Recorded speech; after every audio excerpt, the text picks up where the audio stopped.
नमस्कार मैत्रिणींनो, स्वागत आहे तुमचं आपल्या या चॅनलवरती। आज बऱ्याच दिवसांनी व्हिडिओ करत आहे कारण की गणेश चतुर्थीसाठी आम्ही गावी होतो।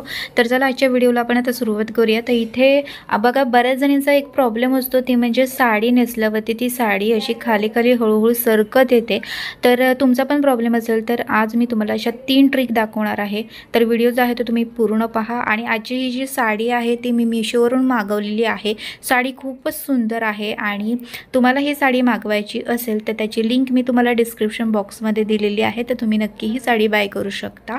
तर आता इथे आपल्याला साडी तुमची का खाली येते तर त्यासाठी 3 काही कारण आहेत। तर पहिलं कारण काय आहे ते मी तुम्हाला सांगते। आता बघा ज्या हेवी साड्या असतात तर त्या ज्यावेळी साड्या तुम्ही नेसतात त्यावेळी त्या एकदम अशा खाली तुम्हाला म्हणजे बेली बटनच्या इथे तुम्हाला अशी परकर घालायचा नाही आहे। तर बेली बटनच्या थोडंसं वरती म्हणजे जशी आपण दररोजची साडी नेसतो त्यापेक्षाहून जरा आणखी वरती तुम्हाला साडी नेसायची आहे। म्हणजे काय करायचं आहे, परकर जो असणार आहे तुमचा तो वरती घ्यायचा आहे। म्हणजे आपलं बेली बटन आहे त्याच्या थोडंसं आणखी वरती घ्या। कारण की काय होतं की हेवी साडी असते आणि हेवी साडीचं वजन असतं। तर काय होतं की ज्यावेळी आपण साडीच्या निऱ्या टक करतो त्यावेळी काय होतं की हळूहळू त्या निऱ्यांचं वजन त्यावरती पडतं आणि मग तिथून ती साडी जी असते ती खाली खाली सरकायला लागते। निऱ्या पण सरकतात आणि साडी पण सरकते। हा एक पहिला प्रॉब्लेम तुमचा असू शकतो। आता दुसरा प्रॉब्लेम मी तुम्हाला सांगेन की समजा तुम्ही नेहमीचे जर परकर वापरत असाल तर ते परकर काय असतं की त्या परकरची जी नॉट असते ती काही वेळा चांगली नसते आणि म्हणजे जी दोरी असते तर ती चांगली नसते। त्याच्यामुळे तुम्ही ती चेंज करू शकता किंवा दुसरा जो एक मी सांगेन की तुम्ही इथे शेपवेअरचा वापर करू शकता। म्हणजे जर का तुम्हाला नेहमीचा जो परकर आहे तो वापरायचा असेल तर एक तर त्याची नॉट चेंज करून बघा, म्हणजे जी आपली दोरी असणार आहे ती चेंज करून बघा काही फरक पडतो आहे की नाही ते। किंवा तुम्ही काय करू शकता की शेपवेअरचा वापर करू शकता। शेपवेअरला अगदी नॉटसुद्धा असते आणि ते फिटेड पण असतं, त्याच्यामुळे तुम्ही अगदी व्यवस्थितपणे तुमची साडी राहू शकते आणि जास्त खालीसुद्धा सरकणार नाही। आता ह्या मी तुम्हाला इथे ह्या ज्या ट्रिक आहे त्या सांगितलेल्या आहेत। आता आणखी एक जी ट्रिक आहे तीही मी तुम्हाला सांगणार आहे, तर व्हिडिओ जो आहे तो तुम्ही पूर्ण पहा। आता इथे बघत असाल तुम्ही साडी आपली व्यवस्थितपणे टक झालेली आहे। साडी पूर्ण पायापर्यंत आपले पाय दिसता कामा नयेत किंवा तुम्ही जी काही चप्पल घालणार आहात हील घालणार आहात ती दिसता कामा नये। अशा प्रकारे तुम्हाला साडी पायापर्यंत पूर्ण घ्यायची आहे, म्हणजे जमिनीला टच होईपर्यंत तुम्हाला साडी जी असते ती घ्यायची असते।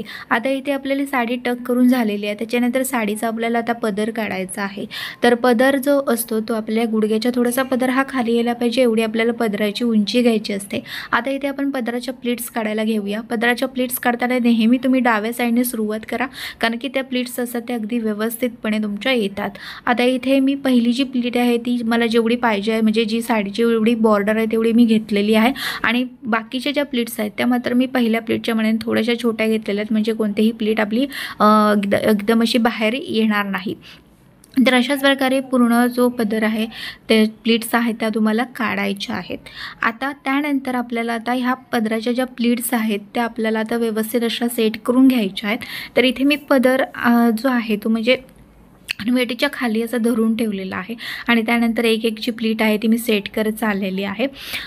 तर इथे ही ट्रिक आहे ती अगदी सोपी आहे, म्हणजे तुम्हाला पदर कितीही अगदी तो पदराचं फॅब्रिक कोणत्याही प्रकारचं असू द्या किंवा कितीही जाडसर फॅब्रिक असू द्या, तुम्ही अगदी अशा प्रकारे जर का तुम्ही पदराच्या प्लीट्स सेट केलात ना तर तुमच्या अगदी व्यवस्थितपणेच येणार आहेत। तर पूर्ण पदराच्या प्लीट्स याच प्रकारे तुम्हाला सेट करायच्या आहेत। साडी फुलणारी किंवा फुगणारी असेल तर तुम्हाला एक जी प्लीट आहे ती प्रेस करून घ्यायची आहे। आता ही जी साडी ती फारशी काही फुगणारी नाही आहे, जशी आपण म्हणजे नेसणार आहोत त्याप्रमाणे ती राहणारी आहे। त्याच्यामुळे मला फारसं काही इथे ज्या प्लीट्स आहेत त्या प्रेस कराव्या लागत नाही आहेत। तर अशाच प्रकारे आपल्याला पूर्ण पदर आहे तो काढायचा आहे। आणखी पण अशा मी बऱ्याच वेगवेगळ्या अशा ट्रिक दाखवलेल्या आहेत, तर बाकीचे व्हिडिओ पण तुम्ही पहा, म्हणजे तुम्हाला खूप मदत होऊन जाईल। आता इथे सगळ्या ज्या प्लीट्स आहेत आपल्याला व्यवस्थितपणे अगदी प्रेस करून सगळ्या एकत्र करून घ्यायच्या आहेत आणि त्यानंतर पदर आपला रेडी होणार आहे। पदराला पिन लावताना तुम्हाला खांद्याच्या थोडंसं पाठीमागे ही पिन लावायची आहे। मी बऱ्याचदा व्हिडिओमध्ये सांगत असते, मी परत एकदा आजच्या ह्या व्हिडिओमध्ये सुद्धा तुम्हाला सांगितलेलं आहे। आता इथे बघा पदर आपला रेडी झालेला आहे। आता इथे मी खांद्याच्या थोडंसं पाठीमागे पिन लावणार आहे। इथे मी सेफ्टी पिनचीच वापर करत आहे। तुम्ही इथे एक्स पिनचा किंवा जे आपले साडीचे जे यू पिन असतात तर त्यांचा देखील वापर करू शकता, म्हणजे आपली साडी डॅमेज होत नाही। आता इथे मी पिन आहे ती लावलेली आहे बघा, म्हणजे जी आपली ब्लाऊजची नॉट आहे त्या ठिकाणी मी पिन लावलेली आहे. आणि त्यानंतर आता इथे समोरच्या ह्या ज्या प्लीट्स आहेत त्या आपल्याला व्यवस्थित अशा करून घ्यायच्या आहेत. थोडंसं असं ना खाली वाका आणि त्यानंतर सगळ्या प्लीट्स अशा पसरत म्हणजे पसरून घ्या, जेणेकरून ते अगदी व्यवस्थितपणे राहतात. आता बघा हळूहळू आपल्याला सगळ्या ज्या प्लीट्स आहेत त्या अशा पसरवायच्या आहेत. आणि त्यानंतर आता इथे आपल्याला साडीच्या निऱ्या काढायच्या आहेत. आता निऱ्या काढण्यापूर्वी पहिल्यांदा आपण साईड फिटिंग बघणार आहोत. तर साईड फिटिंगला मी अगदी नेहमीची पद्धत इथे तुम्हाला दाखवत आहे. साईड फिटिंगसाठी पण मी बऱ्याच अशा वेगवेगळ्या पद्धती दाखवलेल्या आहेत, तर त्याही तुम्ही पद्धती वापरू शकता. जी पद्धत तुम्हाला सोपी वाटेल ना ती तुम्ही ते वापरू शकता. आता इथे बघा आपल्याला ती पहिल्यांदा समोरच्या ह्या ज्या साडीच्या प्लीट्स आहेत त्या व्यवस्थित अशा करून घ्यायच्या आहेत. फक्त अशा थोड्याशा मी प्रेस करून घेत आहे, म्हणजे त्या अगदी व्यवस्थितपणे आपल्याला दिसतील. थोड्याशा मागे पुढे बघा झालेल्या आहेत प्लीट्स, त्याच्यामुळे मी ते थोड्याशा अशा सेट करून घेत आहे. तर इथे तुम्ही बघत असाल साडी अगदी जशीच्या तशी राहते आहे आणि खूप सुंदर साडी आहे, माझी अगदी आवडीची साडी आहे. तर तुम्ही नक्की ही साडी बाय करू शकता. आता इथे समोरच्या ह्या ज्या पदराच्या प्लीट्स आहेत आपण व्यवस्थितपणे केलेल्या आहेत. आता साईड फिटिंगसाठी आपल्याला जे साडीचा भाग आहे, म्हणजे आपल्या उजव्या कमरेपर्यंतचा जो साडीचा भाग आहे तर तो आपल्याला तेवढा घ्यायचा आहे आणि तो आता मी सोडून देणार आहे. आणि आधी पहिल्यांदा मी निऱ्या काढणार आहे, पहिल्यांदा निऱ्या काढणार आणि त्याच्यानंतर साईड फिटिंग करणार आहे. तर आता निऱ्या आपल्याला काढायच्या आहेत. पहिली जी निरी असते ती आपली मोठी काढायची आहे आणि राहिलेल्या ज्या निऱ्या आहेत त्या मात्र पहिल्या निरीच्या माने थोड्याशा छोट्या येणार आहेत. अगदी जवळजवळ निऱ्या काढू नका, थोड्याशा म्हणजे मीडियम साईजमध्ये तुम्हाला इथे निऱ्या काढायच्या आहेत.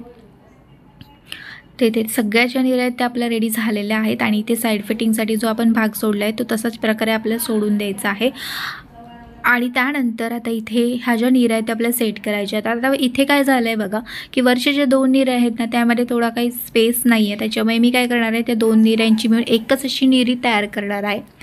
आता निऱ्या आपल्याला सेट करून घ्यायच्या आहेत, पण निऱ्यांना आपण पिन लावायचा आहे. तो कशा प्रकारे लावायचा आहे तेही मी तुम्हाला सांगणार, त्याच्यामुळे व्हिडिओ पूर्ण पहा आधी तुम्ही, कारण की ही पिन खूप महत्त्वाची आहे. याच्यामुळे तुमच्या निऱ्या खाली पण येणार नाही, साडी अगदी व्यवस्थितपणे राहणार आहे. तर आता इथे बघा 2 निऱ्यांची मिळून मी एकच अशी निरी केलेली आहे. आणि त्याच्यानंतर आता ह्या ज्या निऱ्या आहेत त्या आपल्याला टक करायच्या नाही आहेत. टक करण्यापूर्वी आपल्याला पिन लावायची आहे, त्यामुळे टक करायचे नाहीत. पहिल्यांदा आता निऱ्या आपल्याला एकापाठोपाठ एक अशा घ्यायच्या, थोडंसं अंतर आपल्याला ठेवायचं आहे. निऱ्या असतात त्या एकावरती एक अजिबात ठेवू नका, कारण की त्या व्यवस्थित दिसणार नाहीत आपल्या. तर एकापाठोपाठ एक अशा ठेवल्यात ना ती अगदी छान अशा दिसतात आणि त्यांना तेवढा स्पेस पण भेटतो त्यामध्ये. त्यामुळे तुम्हाला निऱ्या एकापाठोपाठ एक अशाच ठेवायच्या आहेत. आणि त्यानंतर आता आपल्याला पिन लावायची आहे बघा, सेफ्टी पिनच इथे घेणार आहे मी. पण ती पिन लावताना काय करायचं आहे, वरची जी निरीचं हे फॅब्रिक आहे ना तर ते आपल्याला सोडून द्यायचं आहे. ते आपल्याला सोडून द्यायचं आहे बघा. मी हे फॅब्रिक खाली असं ओढून घेतलेलं आहे, ज्यामुळे तुम्हाला लक्षात येईल की कशा प्रकारे पिन लावायची आहे ती. आता मी वरच्यावरतीच लावते. ही पिन तुम्ही अगदी वरच्यावरतीही लावू शकता किंवा आतल्या साईडनेही लावू शकता. समजा तुमची साडी जास्त ट्रान्सपरंट असेल तर मात्र तुम्हाला ही पिन आतल्या साईडने लावायची आहे. आपलं जो परकर असणार आहे त्याला धरून तुम्हाला ही पिन लावायची आहे. आणि जर का तुमची साडी फारशी ट्रान्सपरंट नसेल तर अगदी वरच्यावरती जरी पिन लावला तरी काही हरकत नाही. आता इथे निऱ्या आपल्या बाकीच्या ज्या निऱ्या आहेत आपल्या त्या आपल्याला टक करून घ्यायच्या आहेत. फक्त वरचं जे हे निरीचं फॅब्रिक आहे ना पहिल्या निरीचं ते मी फक्त टक केलेलं नाही आहे बघा, कारण की आपल्याला साईड फिटिंग पण करायची आहे. तर आता इथे आपण साईड फिटिंगसाठी जे फॅब्रिक सोडलेलं आहे ते आपल्याला निरीच्या आतल्या साईडने असं वरती खेचून घ्यायचं आहे. जास्त पण खेचून घेऊ नका, नाहीतर साडी एकदम टाईट होऊन जाते आणि आपल्याला उठता बसताना खूप त्रास येतो. तर जास्त असं खेचून नाही घ्यायचं आहे, थोडंसं खेचून घ्यायचं आहे. आणि त्याच्यानंतर त्या फॅब्रिकचं आपल्याला रोल करायचं आहे. रोल करू शकता किंवा जशाच तसं टक केलं तरी काही हरकत नाही आहे. तर आपल्याला टक केलं आणि त्याच्यानंतर आता ह्या निरीचं जे फॅब्रिक आहे तेही आपल्याला व्यवस्थितपणे असं टक करायचं आहे. आता हे मी शेवट काय ठेवलं आहे त्याचंही कारण आहे, कारण की काय होतं की ती जी वरची निरी असते ना ती एकदम वरती जाते आणि आपलं जे साडीचा फॉल असतो ना तो दिसतो, यासाठी आपल्याला ते नंतर टक करायचं आहे. आणि इथे थोडंसं फॅब्रिक आपलं बघा उजव्या साईडला उरलेलं देखील आहे. तर छोटीशी अशी मी प्लीट काढली आणि बस ते आता टक केलेला आहे, अगदी व्यवस्थितपणे आपली साडी जी आहे ती नेसून झालेली आहे. साईड फिटिंगच्या ह्यातल्या ज्या प्लीट्स आपल्या असतात त्या फक्त आपल्याला इथे सेट करायच्या आहेत. आता ही जी मी पिन निऱ्यांना ज्या प्रकारे लावलेली आहे त्याच प्रकारे जर का तुम्ही पिन लावलात तर तुमची साडी अजिबात खाली होणार नाही किंवा जशी आहे तशीच राहणार आहे. निऱ्या अजिबात खाली येत नाहीत. बघा काहींच्या नंतर काय होतं की साडीच्या निऱ्या ना हळूहळू खाली सरकल्या जातात, तर तुमच्या निऱ्या सरकणार नाहीत, अगदी व्यवस्थितपणे राहणार आहे. आता समजा तुम्हाला तरी पण साडीचं पिन तुम्हाला वरच्यावरती इथे लावायचं असेल तर तरी लावू शकता. म्हणजे जी एक्स पिन असते तीही तुम्ही वरती किंवा यू पिन असते तीही निऱ्यांना अशी वरच्यावरती जरी लावायची असेल तर तुम्ही लावू शकता. आणि आता इथे आपल्याला निऱ्या फक्त सेट करायच्या राहून गेलेल्या आहेत, तर त्या फक्त त्या सेट करायच्या. साडी जशीच्या तशी राहणार आहे, त्याच्यामुळे निऱ्यांना काही फारशी अशी सेट करायची काही गरज नाही आहे. थोडीशी अशी प्रेस करणार आहे मी. माझ्या डाव्या पायावरती सगळ्या निऱ्या घेतल्यात आणि बस फक्त थोडीशी प्रेस करते. आणि आता फक्त थोडंसं रोल करायचं आपल्याला आणि तो जो रोल आहे तो आपल्याला प्रेस करायचा आहे. बाकी काही ते करायचं नाही. अगदी आपली साडी व्यवस्थितपणे आपली नेसून झालेली आहे. तर मी तुम्हाला ज्या ट्रिक सांगितलेल्या आहेत त्या फक्त तुम्ही लक्षात ठेवा. आणि म्हणजे त्याप्रमाणे जर का तुम्ही साडी नेसला तर तुमची साडी अजिबात सैल होणार नाही किंवा खाली अजिबात सरकणारही नाही. तर मैत्रिणींनो, आजचा हा व्हिडिओ तुम्हाला कसा वाटला मला कमेंट बॉक्समध्ये कमेंट करून नक्की सांगा. व्हिडिओ आवडला असेल आणि हा व्हिडिओ तुम्ही पहिल्यांदाच बघत असाल तर नक्कीच माझ्या चॅनलला सबस्क्राईब करा. अशाच प्रकारचे बरेच व्हिडिओज माझ्या चॅनलवरती आहेत आणि यापुढेही येत राहतील, तर नक्कीच चॅनलला सबस्क्राईब करा आणि व्हिडिओला लाईक देखील करा आणि तुमच्या फ्रेंड्समध्ये हा व्हिडिओ तुम्ही नक्की शेअर करू शकता. तर चला, आजचा हा व्हिडिओ आता मी इथेच एंड करत आहे. आता भेटूया पुढच्या एका चांगल्या नवीन व्हिडिओमध्ये. तिथपर्यंत मस्त राहा आणि मजेत राहा. Bye bye.